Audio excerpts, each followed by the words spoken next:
Welcome to Arise Life, a community of believers being equipped, empowered, and released into their destiny. For more information, go to ariselife.org or follow us on Facebook, Twitter, or Instagram. Well, today we are going to talk about following God into freedom. If you were here the last time I taught, we talked about choosing freedom. And this is kind of a continuation. It's still about choosing freedom. But we're going to talk specifically about following God into freedom. But first I wanted to share, God talks to me very often, and this is the way he often talked in the Old Testament, in situational pictures. Like, he would talk about a field. There would be a field right next to him. Like, the people understood what he was talking about because they understood the situations he was sharing about. So I think it was about a month ago, we were doing some work in our yard, and it was a lot of work, and so we reached out to see if anybody in the church could help, and we ended up, Christian ended up saying he was available. And so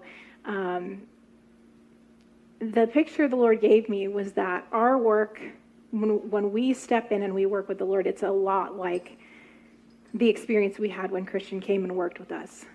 When Christian came to work with us, he wasn't responsible for the plan or the schedule or any problems. He didn't need to predict any problems. He didn't even need to know what to do about any problems. He didn't need to determine any outcomes. What I loved so much, he just showed up ready. He just had his work gloves and he just came ready. And then we all worked together. We didn't have him come and do the work by himself. We didn't say, this is what needs to be done, do the work. Our whole family was working alongside him. And as we worked alongside him, as he worked alongside us, we got to know him. We got to do it relationally. And the Lord, after the fact, the Lord just said to me, that is the way I want you to look at doing work in the kingdom. I'm not hiring you to do the work without me. I'm inviting you to be part of it, to get to know me, to be part of what I am doing, and to do it relationally. And that picture was just so powerful to me. So as we talk about this story, can you hear me? Okay. As we talk about the story we're going to look at today, I want you to remember when God asks us to do things in obedience, he's not telling us to go do it and then just leaving us to do it. Like, he's inviting us to do it alongside of him. As we follow him, we come to know him. We get to do it relationally. In John chapter 12:26, Jesus says, "Whoever serves me must follow me, and where I am, my servant will also be. My Father will honor the one who serves me." So this is a picture of us following. If we're going to serve him, we actually have to follow. It's not a doing for, it's a doing with.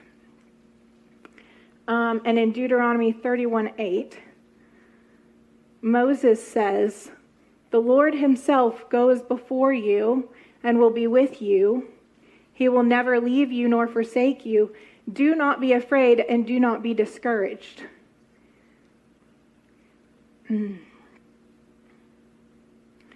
Freedom is about saying yes to God's call. We'd like to think that freedom means we just get to sit in a little comfortable space and not go anywhere or do anything. We'd like that freedom. We don't want the freedom to say yes. But often, when we need that little comfortable space, we're actually bound by it. And we talked about that last time I was up here. So often our yes to God can look a little crazy. I mean, look at Peter and Masha. How free do you have to be to step into a war zone and carry peace? You have to be pretty free. How free do you have to be for what the Lord is asking you to do right now? God does not promise that obedience will be comfortable or that the path will unfold according to our definition of success, but he goes before us. He remains with us. So this verse in Deuteronomy 31, I'm going to read it again. This is Moses who says, "The Lord himself will go before you and will be with you. He will never leave you nor forsake you. Do not be afraid. Do not be discouraged." Do you know how Moses knew this? Moses knew this because he had to walk through it. And that's where we're going to be today. If you brought Bibles, we will be in Exodus. We're going to start in chapter 2, and we're going to see where we can get to. But I'm excited because the Lord I love to go through verse by verse. And the Lord hasn't always let me do that when I get up here. But today we're going to be going through the story of Moses' journey into obedience. So I'm going to start in Exodus chapter 2, verse 11. One day, after Moses had grown up, if you don't know who Moses is, he was born while the people were in bondage, in slavery in Egypt. He wasn't even supposed to survive because all the baby boys were supposed to be killed. But his mother hid him, put him in a basket. Pharaoh's daughter draws him out of the water, and the Lord saves him. But so anyway, one day after Moses had grown up, he went out to where his own people were and watched them at their hard labor. He saw an Egyptian beating a Hebrew, one of his own people. Looking this way and that and seeing no one, he killed the Egyptian and hid him in the sand. The next day he went out and saw 2 Hebrews fighting. He said to the one in the wrong, "Why are you hitting your fellow Hebrew?" If you'll keep going. The man said, "Who made you ruler and judge over us? Are you thinking of killing me as you killed the Egyptian?" Then Moses was afraid and thought, "What I did must have become known." When Pharaoh heard of this, he tried to kill Moses, but Moses fled from Pharaoh and went to live in Midian, where he sat down by a well. Okay, so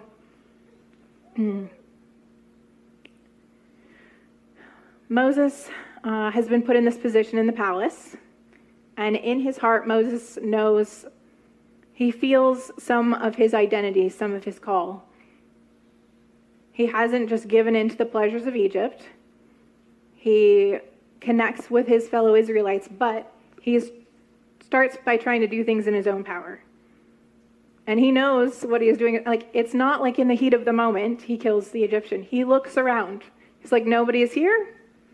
He kills the Egyptian. And then he realizes he's been found out. His life is at stake, and he runs away. So, if you'll pull up, I think there's a map. Yes, so if you want to see, this is, Midian is down in the corner, and you can see Egypt up there. You can see Goshen. That's where Joseph settled his family when they arrived in Egypt. So it was, they estimate maybe 3 weeks on foot to get from one place, from Egypt to Midian. If he was trying to hide from, Pharaoh's people who were looking for him, it might have taken him longer. One of the commentaries I read said it might have taken him up to 3 months, but he gets there. And there, we're going to skip down to verse 21. So he meets some girls at the well. He waters their flock, and then the father invites him to stay. So Moses agrees to stay with the man who gave his daughter Zipporah to Moses in marriage. Zipporah gave birth to a son, and Moses named him Gershom, saying, "I have become a foreigner in a foreign land." So it didn't work out in Egypt. So he comes to Midian, he settles down, and he has a family. And to the degree that he can be comfortable and safe, he starts working for his father-in-law Jethro. He builds a life. So then we're going to go on to chapter 3. Now Moses was tending the flock of Jethro, his father-in-law, the priest of Midian, and he led the flocks to the far side of the wilderness and came to Horeb, the mountain of God. There an angel of the Lord appeared to him in flames of fire within a bush. Moses saw that though the bush was on fire, it did not burn up. So Moses thought, I will go over and see this strange sight, why the bush does not burn up. When the Lord saw that he had gone over to look, God called to him from within the bush, Moses, Moses. And Moses said, Here I am. Do not come any closer, God said. Take off your sandals, for the place where you are standing is holy ground. So I'm going to pause there for a second. One of the things along our journey to following God, I'm going to share over the course of this passage, I'm going to share about 6 or 7 things. One of the first things to do when you are following God on a journey is consecration. But God asks Moses to take off his shoes because he's on holy ground. And Moses has to respond and understand that this moment is important and that he needs to prepare himself in a way. Now, God is not only concerned about Moses, what we'll do for him, he's concerned about Moses being yielded to him. Consecration is about preparing the person, not the plan. So often when God asks us to do something, we start to plan. We start to prepare the plan. Okay, God, you said do this. All right, now I'm going to make a plan. And instead, God wants us to prepare ourselves. He wants us to prepare our hearts. We talked about God being worthy and holy in worship this morning. And when we're confronted with a worthy and holy God, we need to respond in a way that we can connect with him in that space. So Caleb, you want to come up here? Can anybody tell me some ways, like what might consecration look like in our lives? So we see Moses taking off his shoes. It's a way of, humbling himself, engaging with God. But how might what might consecration look like in our lives or in other stories in the Bible?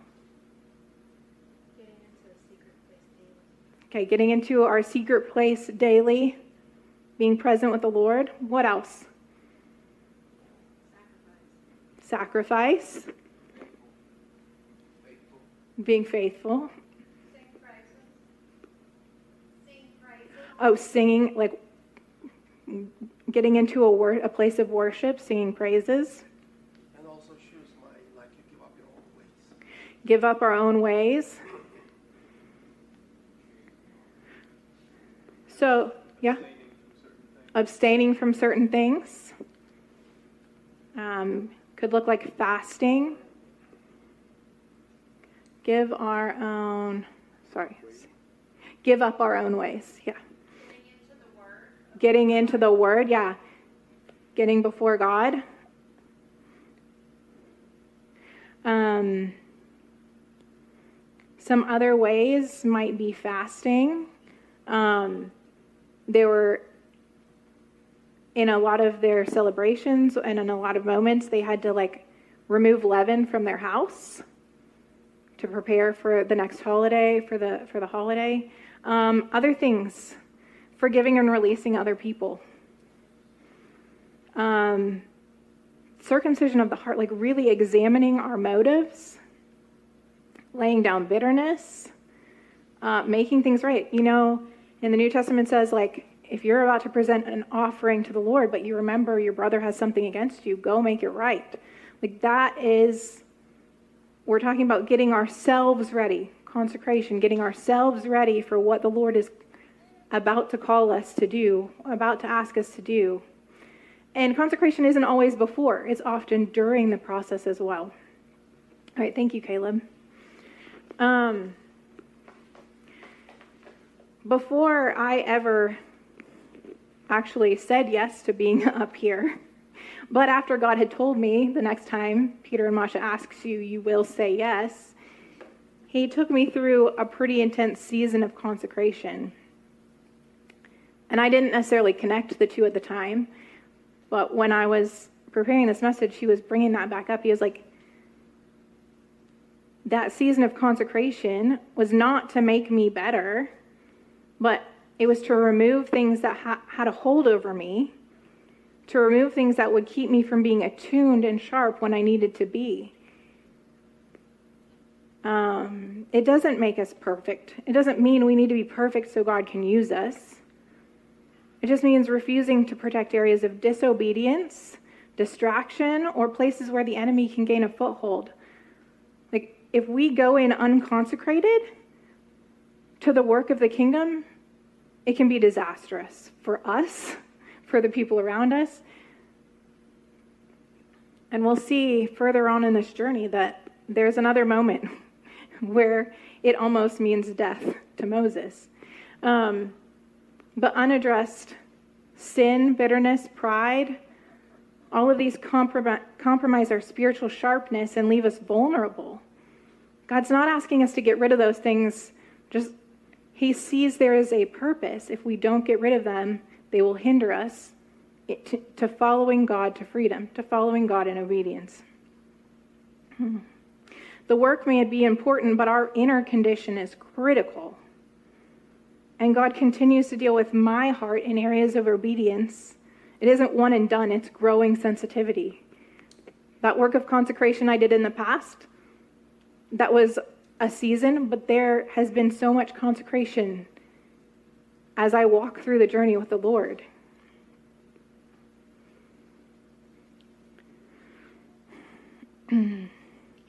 So after Moses takes off his shoes, let's keep going.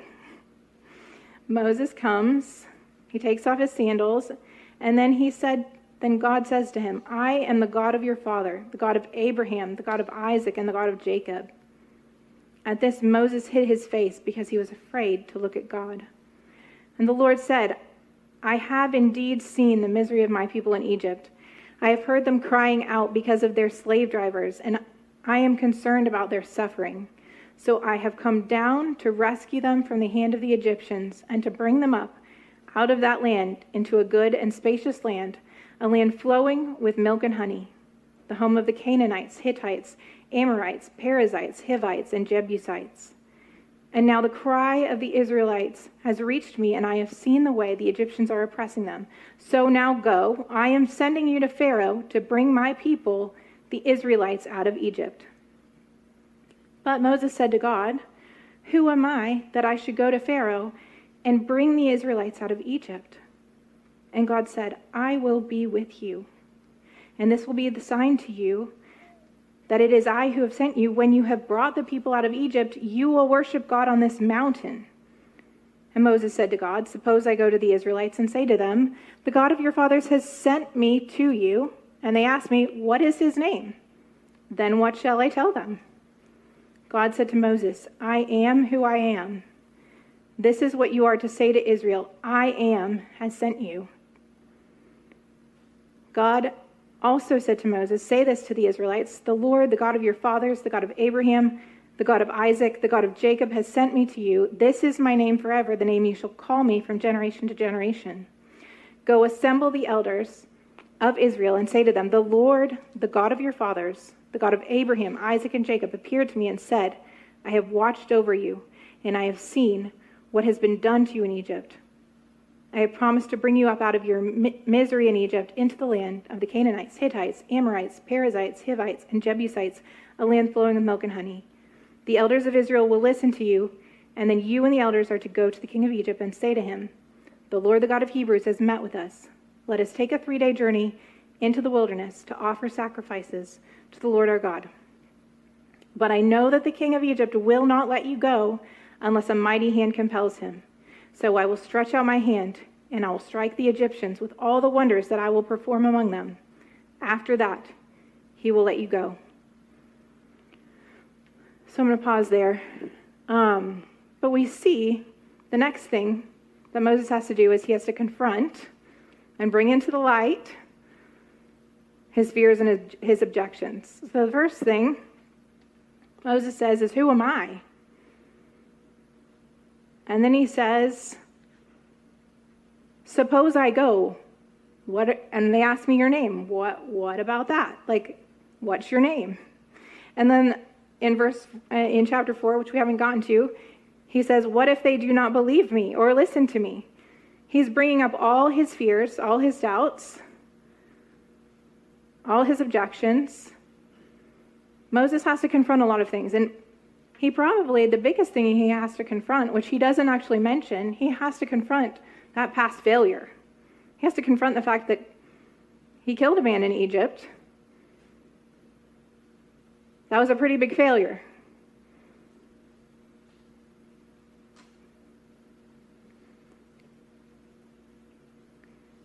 He has to confront his feeling of inadequacy. Who am I?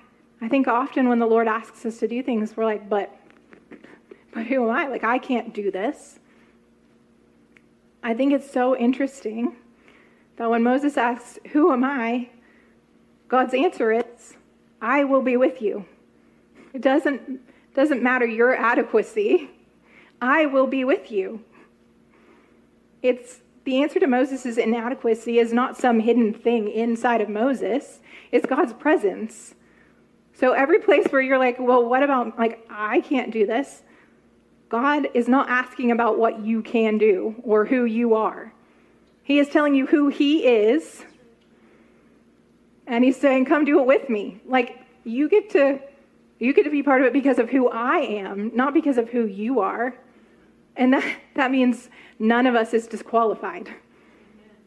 So if you say, I can't, you're saying actually God's presence isn't enough to cover whatever your area of fear or failure is. But a lot of times we try to be religious or spiritual, and so sometimes we bury the things like our fears, like I'm not afraid, or we won't ask the question. But until we confront, until we confess, God cannot address it. So all these places so far where Moses has brought up a question, God has told him, like God has had the conversation with him. God doesn't say, don't ask any questions. In fact, I'm going to keep reading in chapter 4 and we'll keep talking about this. Moses answered, what if they do not believe me or listen to me and say the Lord did not appear to you? Then the Lord said to him, what is that in your hand? A staff, he replied. The Lord said, throw it on the ground.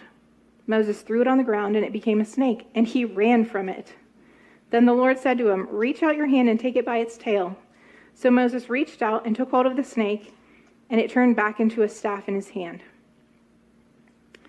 This, said the Lord, is so that they may believe that the Lord, the God of their fathers, the God of Abraham, the God of Isaac, the God of Jacob, has appeared to you. So then he gives him a couple more signs, putting his hand in his cloak, and it becomes leprous, and then putting it back in, and it's healed. And then turning the Nile water to blood. So then Moses says in verse 10, Moses said to the Lord, pardon your servant, Lord. I have never been eloquent, neither in the past, nor since you have spoken to your servant. I am slow of speech and tongue. And the Lord said to him, who gave human beings their mouths? Who made them deaf or mute? Who gives them sight or makes them blind? Is it not I, the Lord? Now go, I will help you speak, and I will teach you what to say. But Moses said, pardon your servant, Lord. Please send someone else. Then the Lord's anger burned against Moses. And I'll keep reading that in a second. But God doesn't get angry at Moses for asking questions. God gets angry at Moses when Moses is like, send someone else.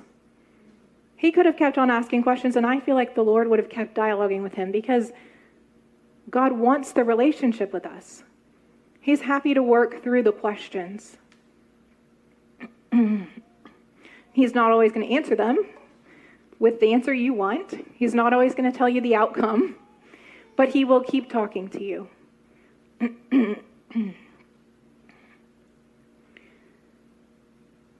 So we have to confront and surrender and name the things that are holding us back. He names that he's slow of speech. He's inadequate in this area. Like, Why would you send me, God? I can't talk, and you're asking me to go talk to someone powerful. What are some things that hold us back that we have to confront when the Lord asks us to do something? Fear? Fear of what? Of people doing weird things to you, saying, what authority do you have? Fear of what people will think. What else? Fear of failure. Fear of the unknown. Fear that it's even going to work. God has some crazy ideas. Fear of what I have to give up.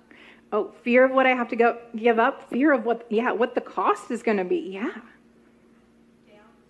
All our doubts. Scarcity. Scarcity. Is there enough? Whatever. Do I have enough time? Do I have enough money? Do I have enough energy? To have the right words. The right words. We have to bring into the light all the excuses we have disguised as wisdom. Like, I've got a lot of excuses disguised as wisdom. Past mistakes, like Moses had to lay down, failures, shame.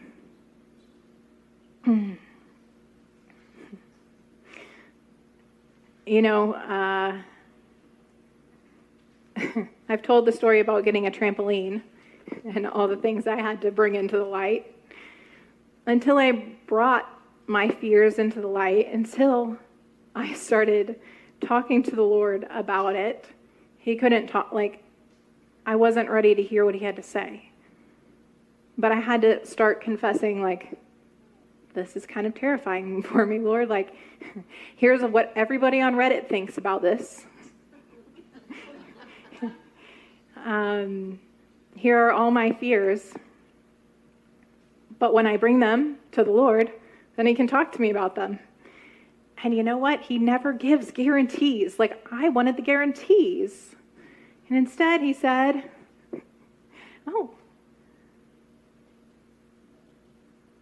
this could be better. This could bring things you could never imagine. Are you going to sacrifice those things? Are you going to sacrifice the good because of the fear of what could happen? I didn't really like that answer, but he did answer. It just wasn't the answer I wanted. We often ask the Lord rhetorical questions because we think there's only one answer, and then he answers completely differently, which is sometimes I think why we don't bring our fears to him, because we know he's not going to entertain them. Sometimes we're even afraid of bringing our fears to him. And that may be what you need to say. I'm afraid of what you're going to ask me to do when I share my fears with you. Just start wherever you are.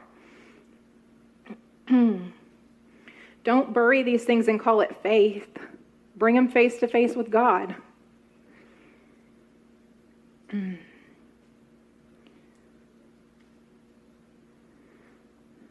We have to bring these things into the light so they can be dealt with.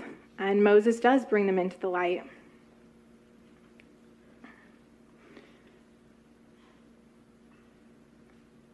So I'm going to keep going. Then the Lord's anger burned against Moses, and he said, "What about your brother Aaron the Levite? I know he can speak well. He is already on his way to meet you, and he will be glad to see you. You shall speak to him and put words in his mouth, and I will help both of you to speak, and will teach you what to do. He will speak to the people for you, and it will be as if he were your mouth, and as if you were God to him. But take this staff in your hand so you can perform the signs with it."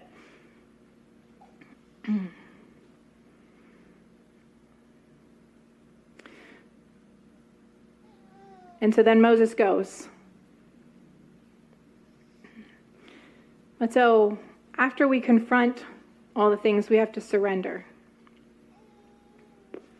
So for Moses to go back and start packing means he had to surrender these things to the Lord. He had a family, he had a work, he had a life, a measure of security.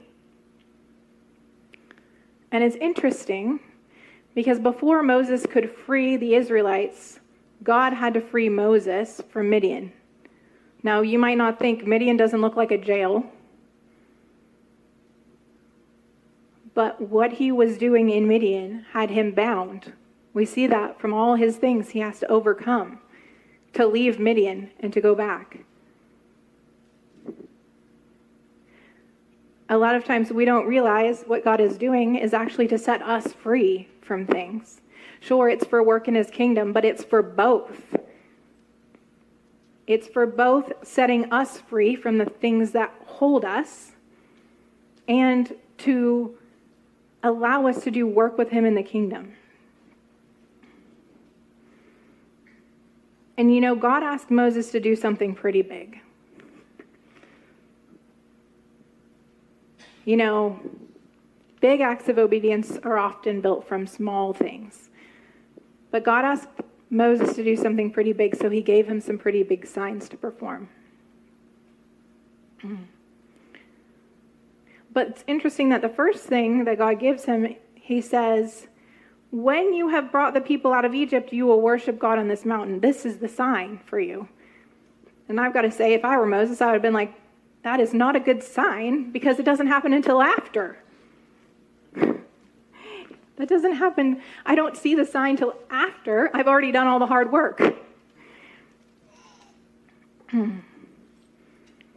But Moses was willing to surrender after the Lord got mad at him. And sometimes the Lord has to be firm with us. There are many times where the Lord has to be firm with me. Not because he doesn't love me and not because I have made such bad choices, but because he has something so big that he wants to do in my life. And at the same time, he wants to use me for something in other people's lives, that he's so firm about things with me. And he was very firm with Moses here. But Moses, what kinds of things did Moses have to surrender? Comfort. His family. He had to leave the place where he'd been. Comfort. What? Oh, safety of being anonymous. I would really like. I like the safety of anonymity. He had to surrender certainty. I mean, the Lord told him what was going to happen, but he didn't tell him exactly how it was going to happen. And as we'll see going forward, he didn't remember what God told him was going to happen.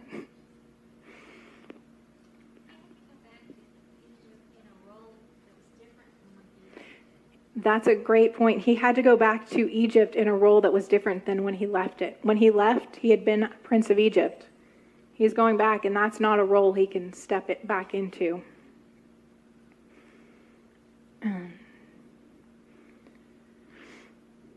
Surrender isn't passive, it's actually very active.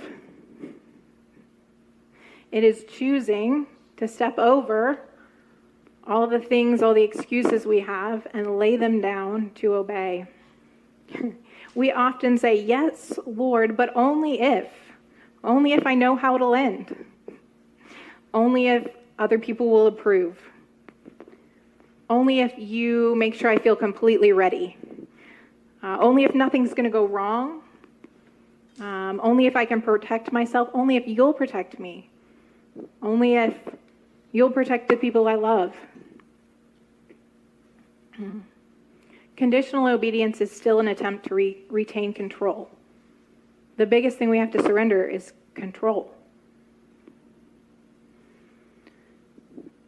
Freedom requires us to stop demanding certainty as the price of obedience.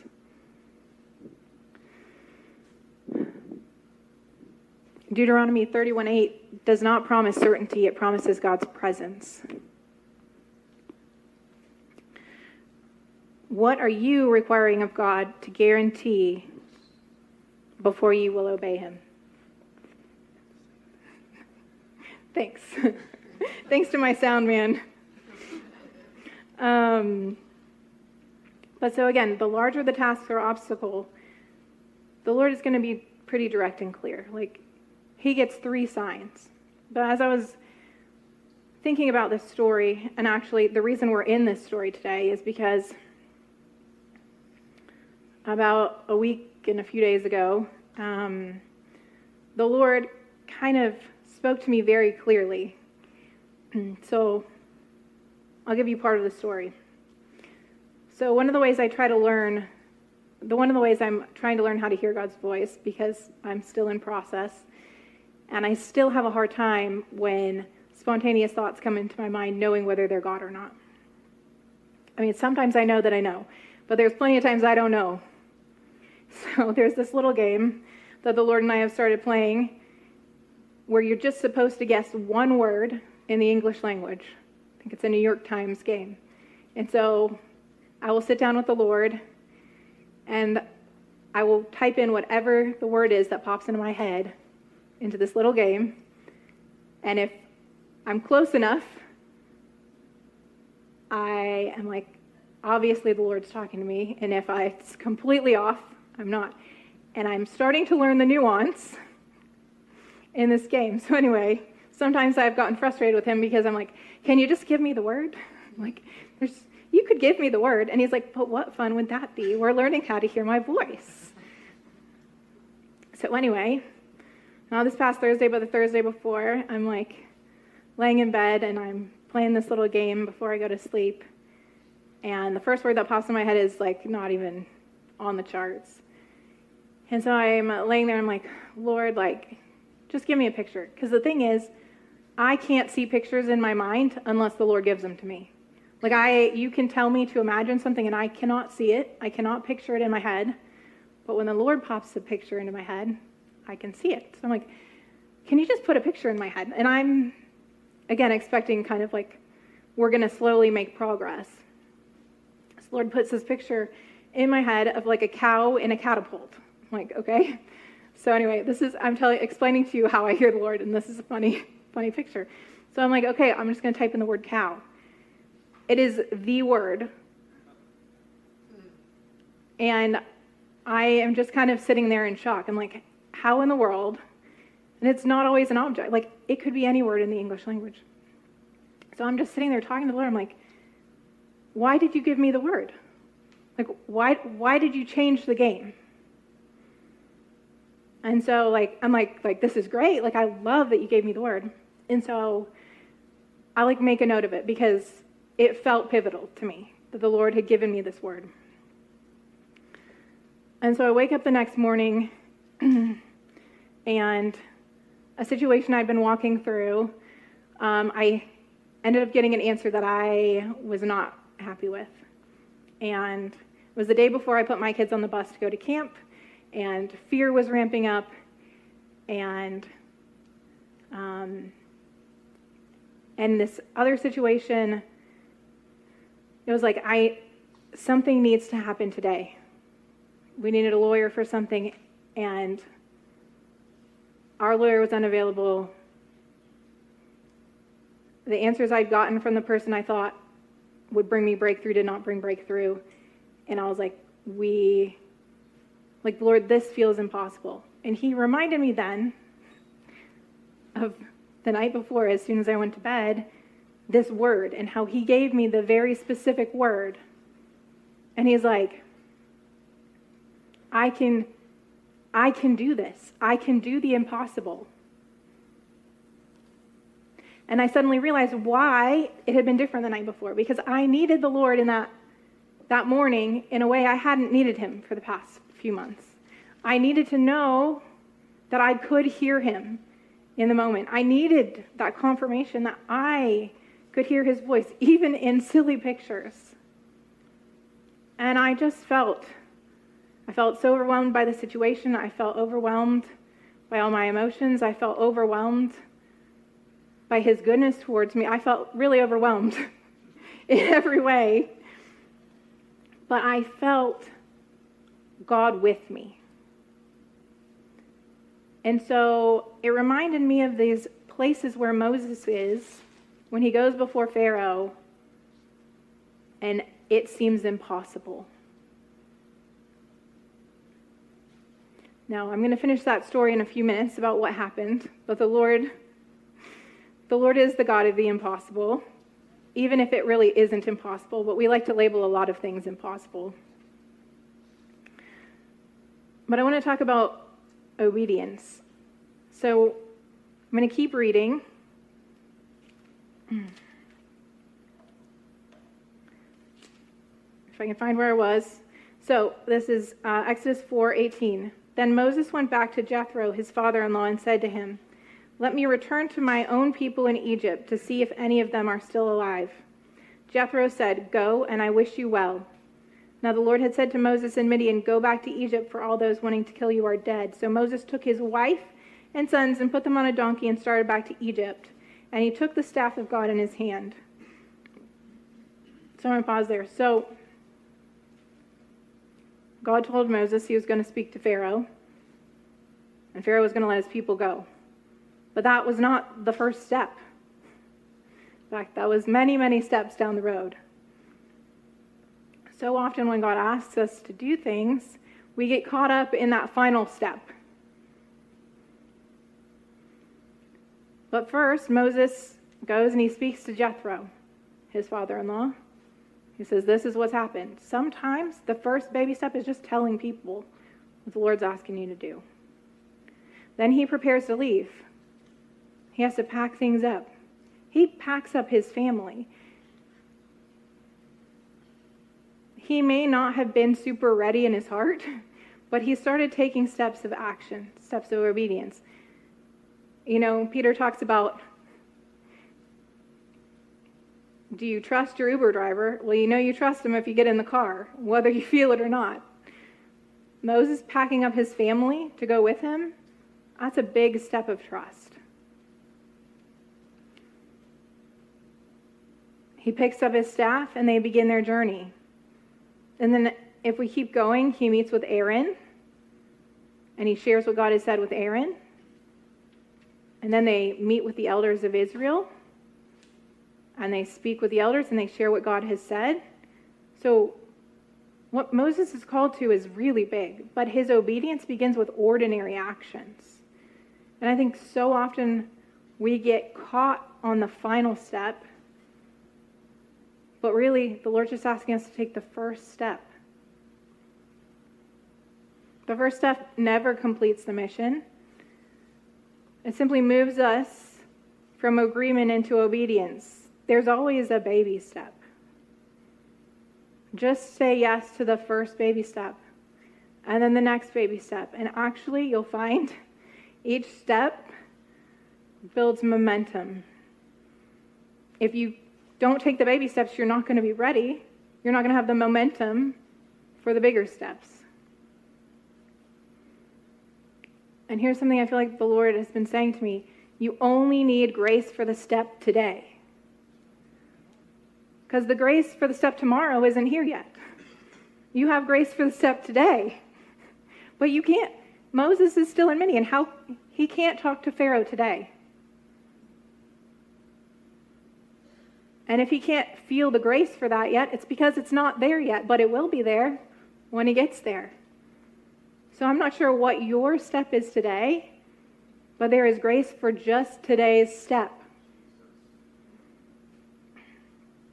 So I'm not sure what your step is. I'm not sure if it's telling someone what the Lord's asking of you.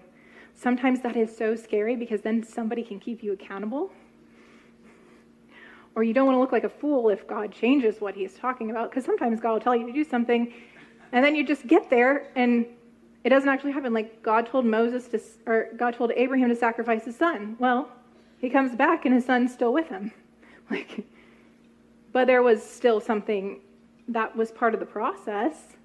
But we're afraid, God's going to change the plan on me and I'm going to look like a fool. Well, is that going to hold you back?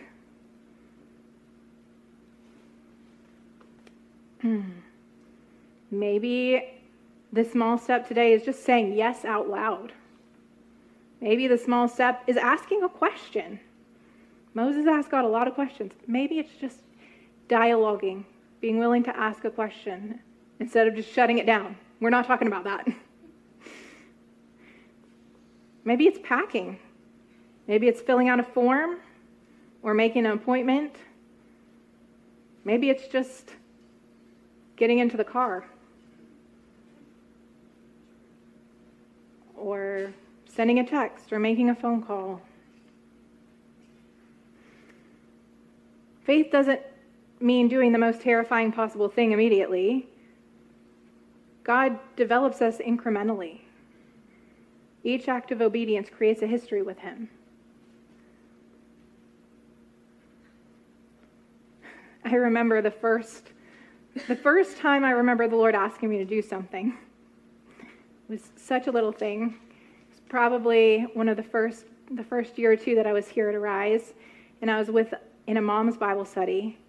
And when we ended one of the studies, one of the girls gave us these little things that had words on them. And the task was to go and find somebody to give that to before our next meeting and then share testimony. And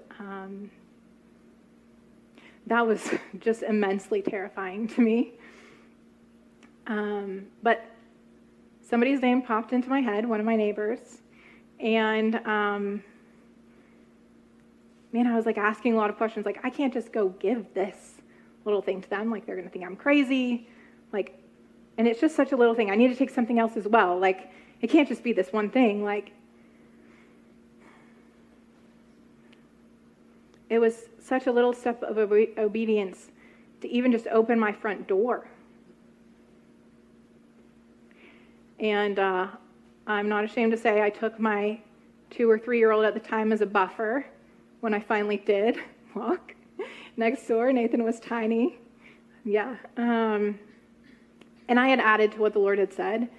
But when I knocked on the door and I handed over the little thing with the word, I just saw in the person's expression how much it meant. But also then I had added things to it, and those things meant nothing.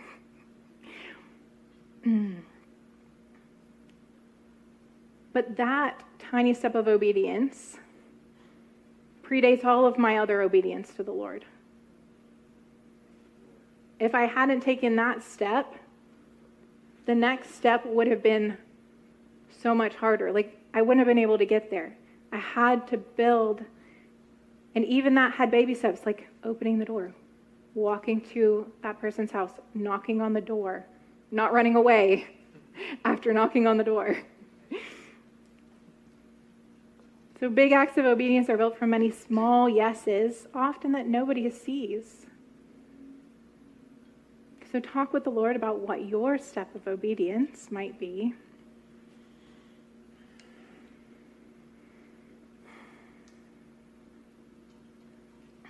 Do you have that picture?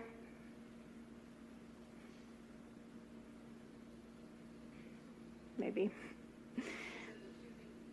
Yeah, you can put that one up. So this is what I shared with you guys last time, choosing freedom. And then if you'll go to the next slide. So as I was talking to the Lord, I was playing around with ideas for the title picture, and I landed on the one that looks more like Moses. But we have to leave this space of comfort, and it's kind of hard to see, but the person in the Lord is pictured as a person of light, and there's a person behind following. So often it is tempting to stay in our little cozy hole because leaving it is scary. And Moses could have stayed in Midian and lived out his life, and all of his people would have still been enslaved. And Moses would have still been enslaved. It wasn't the same kind of slavery, but he could have stayed enslaved. But instead, he keeps going. So we're going to look at Exodus 5, chapter 5, verse 1. So this is as soon as he has talked to the elders, then he goes before Pharaoh. Afterwards, Moses and Aaron went to Pharaoh and said, "This is what the Lord, the God of Israel, says. Let my people go so that they may hold a festival to me in the wilderness." Pharaoh said, "Who is the Lord that I should obey him and let Israel go? I do not know the Lord, and I will not let Israel go. They said, the God of the Hebrews has met with us. Now let us take a 3-day journey into the wilderness to offer sacrifices to the Lord our God, or he may strike us with plagues or with the sword. But the king of Egypt said, Moses and Aaron, why are you taking the people away from their labor? Get back to your work. Then Pharaoh said, look, the people of the land are now numerous, and you are stopping them from working. That same day, Pharaoh gave the order to the slave drivers and overseers in charge of the people, you are no longer to supply the people with straw for making bricks. Let them go and gather their own straw, but require them to make the same number of bricks as before. Do not reduce the quota. They are lazy. This is why they are crying out, let us go and sacrifice to our God. Make the work harder for the people so they keep working and pay no attention to lies. Then the slave drivers and the overseers went out and said to the people, this is what Pharaoh says, I will not give you any more straw. Go and get your own straw wherever you can find it, but your work will not be reduced at all.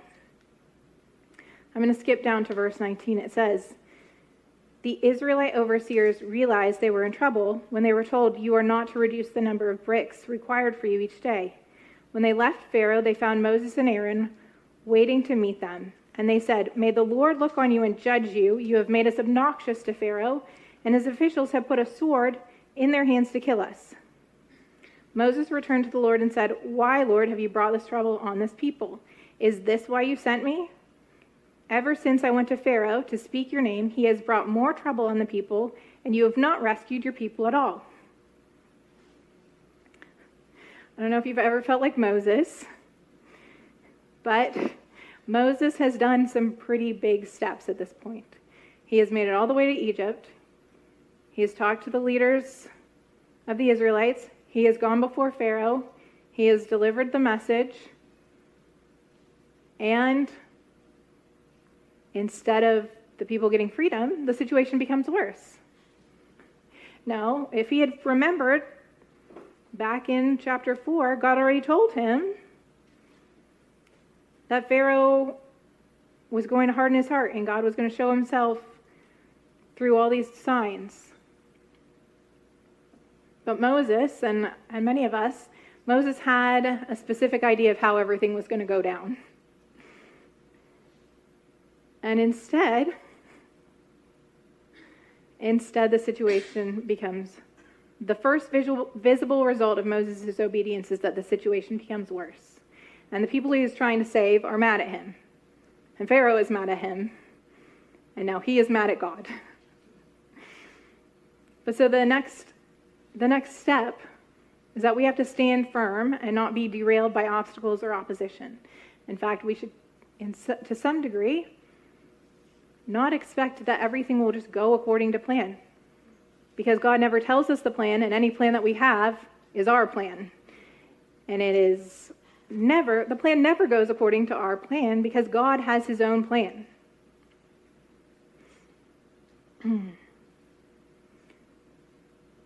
There's a lie that says if I say yes to God, everything will become easy and proceed smoothly. And that is a lie. Difficulty doesn't mean we misunderstood God. Opposition doesn't mean we should turn back. Another place the Lord has had me in the past few weeks is in Nehemiah. And in the book of Nehemiah, they continually face opposition to rebuilding the walls. Over and over, it's opposition. Does that mean he needs to stop building the wall? No. Does opposition mean that Moses should just turn around and go home to Midian? That God was wrong about this whole thing? That God isn't going to deliver his people? So again, just like the story I started, sometimes it feels like there is unmoving obstacles. But when we encounter an unmoving obstacle, it is so God can show his glory and get the praise. That morning, the Lord had me in this story, and he said to me, when you face an unmoving obstacle, it's so I get the glory and I get the praise. And it's funny because this situation I was talking about, for months, the Lord had kept telling me, don't do anything. Don't do anything. Don't do anything. I was like, what are we doing today about this? Don't do anything. Don't do anything. So at that moment, I was a little bit annoyed because I was like, if I had done some things back when I wanted to do some things, we wouldn't be in this situation. It's like, but who would get the glory in that situation? You would never get to experience my goodness. And honestly, I would never have had the connections. Like, there were connection points that I can clearly see that the Lord had for me in those days that I would not have connected with if I had done it according to my plan. And we've all heard the stories, or if you've been here, you've heard the story about how God told me to stop planning. That was part of my consecration, was that I was not allowed to plan. And this journey too, the Lord has kept saying to me, don't do anything. So I had to surrender and not do anything. But again, I'm like, if I had just done something, we wouldn't be here. The funny thing is that God, to a degree, God likes obstacles and he likes opposition. And that may sound weird, but our growth only comes when we encounter opposition or obstacles. If everything is smooth sailing, we aren't required to do any work. We aren't required to change. We aren't required to grow. It doesn't stretch us at all if it's all smooth sailing. But God actually values our growth more than getting to the goal faster.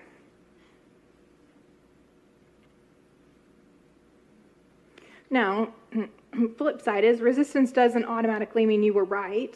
If you're not sure that it was God's voice, and you're like, well, I'm going to do it because I think I would like it to be God's plan for me, and then you face opposition, well, that doesn't just mean, well, it was God's plan. But it doesn't mean we're right, but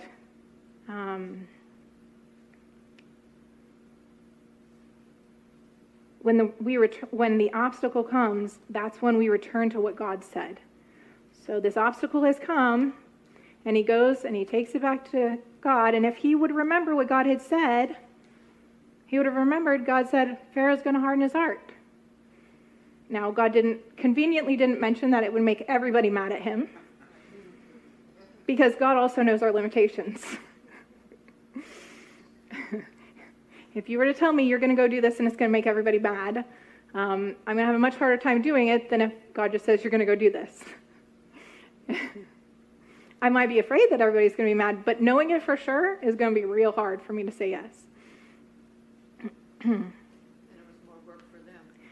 But when we face, the thing is, again, when we're doing kingdom work, like when Christian came and worked with us, and we ran into obstacles,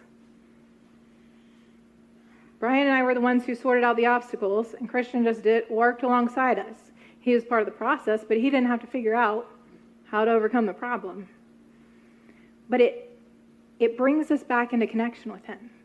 Because a lot of times, God will ask us, invite us to do something with him, and then we'll go start doing it for him, and then we'll be like this far away from where God is, and then we hit an obstacle. It's a great time to go back and be like, hey, I hit an obstacle. Or we can stand over here and try to fix it ourselves, which we like to do. We like to try to do that. But really, every time you face an obstacle or opposition, it's an opportunity to have another conversation with God. And that's what Moses does. So that's the next step. Stay connected. Keep talking to God. Now, Moses could have gotten mad. Instead of talking to God, he could have just been like, I'm out of here. Peace out. Pharaoh's scary. Nobody likes me. I'm going back to my family and to tend sheep in Midian. But he doesn't. He talks to God. He doesn't offer a polished prayer, though. He doesn't over-spiritualize it. We sometimes like to over-spiritualize talking to the Lord. And not that God isn't due reverence and honor, but he doesn't just want lip service. It's okay to wrestle with him. It's part of growing. Moses may sound a bit disrespectful. But I think Moses is literally just pouring out his heart to God. Why have you brought this trouble on the people? Is this why you sent me? Like, he is sharing the depth of his heart. Like, it is okay. Just keep talking to God. The problem is when we stop talking to God and we start talking for God. Or when we just are like, I'm just going to put this in a box and we're going to do it my way now because your way failed. Or when we're just like, I'm quitting altogether. But as long as we are talking with the Lord, as long as we're sharing our struggle, confessing our fears, remembering what God has said, asking for direction, asking for the next step, that is building a relationship with the Lord. Faithful people can ask honest questions. There's no problem with asking the Lord honest questions. There's no problem with wrestling with Him. It is how you grow.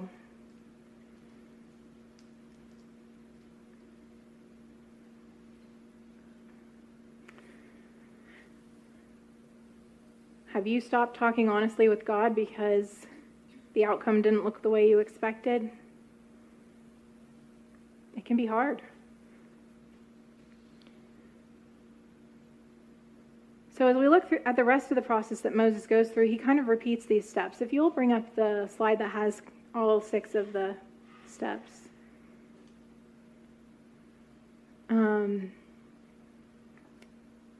Following God to freedom, he goes through these steps multiple times, consecrating himself, confronting the things within him that need to be dealt with, surrendering, obeying, standing firm and not being derailed by the obstacles, and connecting with God. He goes through this process over and over again, and it is the process that we, as we walk with God into freedom, we have to go through this process over and over again, or we're just going to end right back in that little cell of a comfortable space that really isn't so comfortable, but we like to pretend it is, and we're not going to follow God.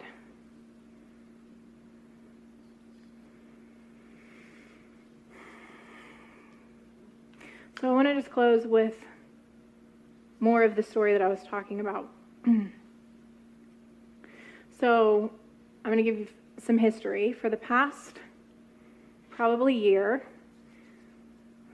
I have felt that the Lord was building up to something. I have felt it because there's been a lot of moments where He is consecrating me, dealing with what's in my heart, bringing things to light. And I just felt things building. I felt Him talking to me about things, and I didn't know where we were headed. And then one day, I got a phone call, and I was talking to my sister-in-law, and she asked if we would keep Judah, her son, for the next year. And in that moment, the Lord dropped a yes into my spirit. He said, "This is what you've been looking for, your next yes. This is the yes I've been preparing you for." And it's interesting because I knew it was God's yes, because I knew a year prior, if she'd asked, it would have been a firm no. And there would have probably been some offense, and my heart would not have been. I know what my flesh would have done. But that yes was just the beginning of a journey. After saying yes, there has been a lot of consecration in my heart. There have been a lot of places the Lord has had to deal with in my heart.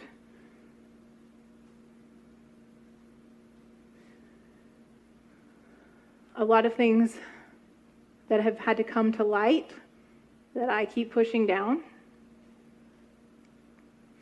I've had to surrender all the outcomes, and I've had to just say, whatever it looks like, you said yes, Lord. You said yes, whatever it looks like.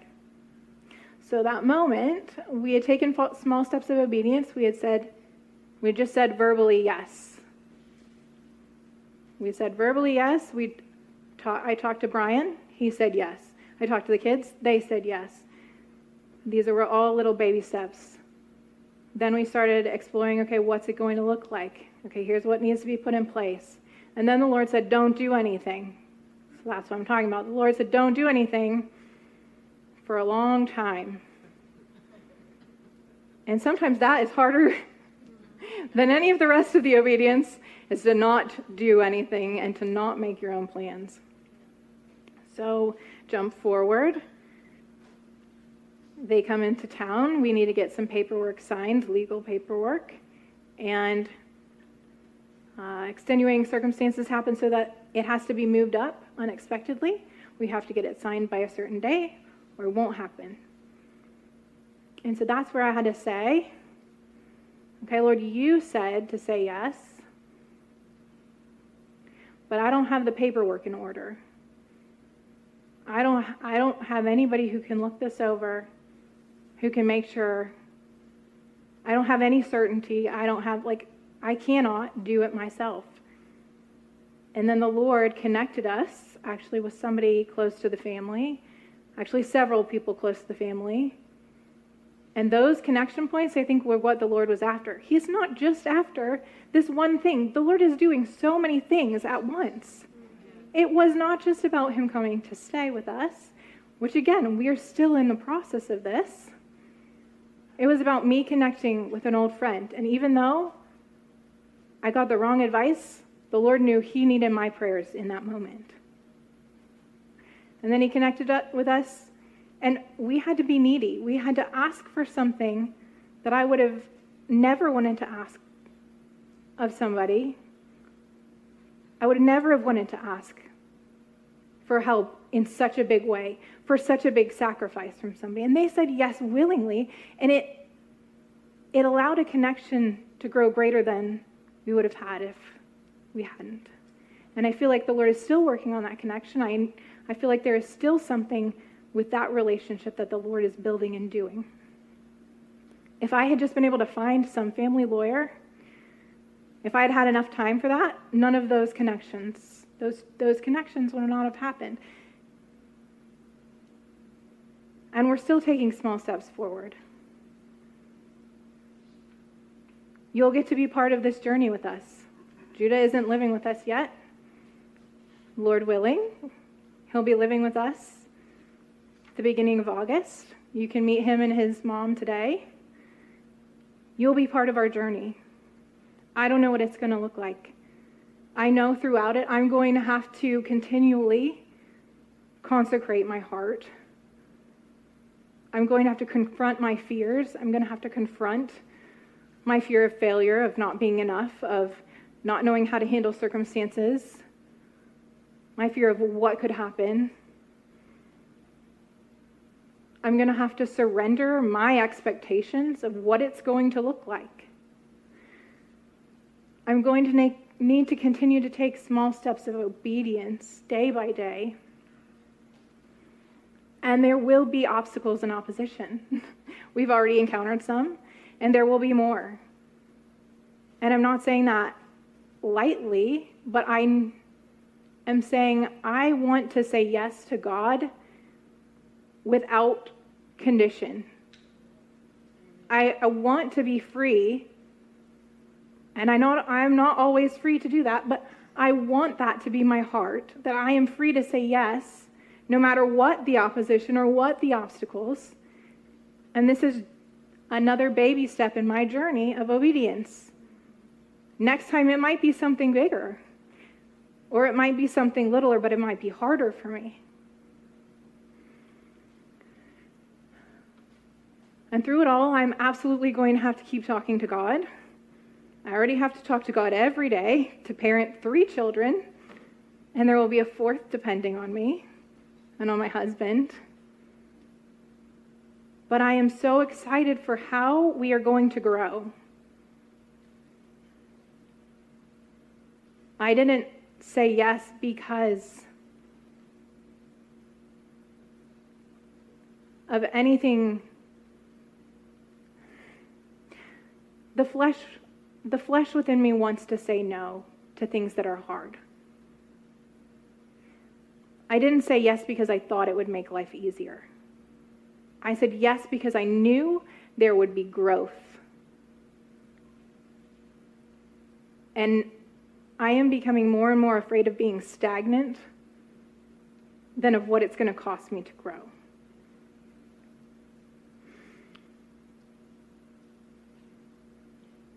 So the question isn't merely what difficult thing could I do. I don't want to do something difficult that's outside of what God's asking me.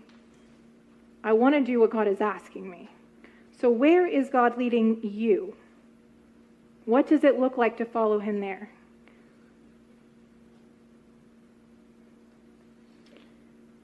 So I want you to just take a moment and look at this list and ask the Lord, which place are you struggling with right now?